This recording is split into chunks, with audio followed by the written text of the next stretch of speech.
6 లక్షల పెన్షనర్లపై వేటు తప్పదా? కూటమి ప్రభుత్వం సామాజిక పెన్షనర్లపై దృష్టి సారించింది. 6 నెలల్లో అనర్హులుగా గుర్తించిన 1.57 లక్షల పింఛన్దారులపై ప్రభుత్వం వేటు వేసింది.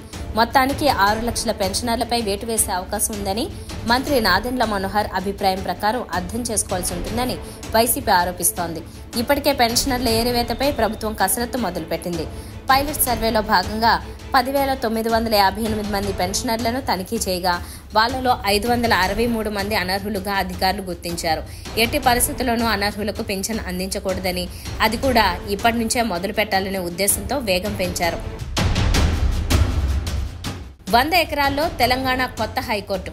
హైదరాబాద్ శివార్లోని రాజేంద్ర నగర్లో 100 ఎకరాల్లో కొత్త హైకోర్టు నిర్మాణానికి ప్రభుత్వం ఆమోదం తెలిపింది. ఇందుకోసం 2,583 కోట్లు మంజూరు చేస్తూ ఉత్తర్వులు జారీ చేసింది. నేడు టీపీసీసీ ఆధ్వర్యంలో చలో రాజ్ భవన్. అమెరికాలో గౌతమ్ అదానీపై కేసు, మణిపూర్ అల్లర్లపై ప్రధాని మోదీ వైఖరి నిరసిస్తూ టీపీసీసీ ఇవాళ చలో రాజ్ భవన్ కార్యక్రమం నిర్వహించనుంది. ఈ కార్యక్రమంలో సీఎం రేవంత్, డిప్యూటీ సీఎం భట్టితో సహా కాంగ్రెస్ ఎంపీలు, ఎమ్మెల్యేలు పాల్గొంటారు. కువైట్ పర్యటనకు ప్రధాని మోదీ. భారత ప్రధాని నరేంద్ర మోదీ ఈ నెల 21 నుంచి 2 రోజుల పాటు కువైట్లో పర్యటించనున్నారు. కువైట్ దేశాధినేతలతో, ఉన్నతాధికారులతో సమావేశమై దౌత్య, వ్యాపార సంబంధాలపై చర్చిస్తారు. తిరుమలలో 10 నుంచి శ్రీవారి వైకుంఠ ద్వార దర్శనాలు.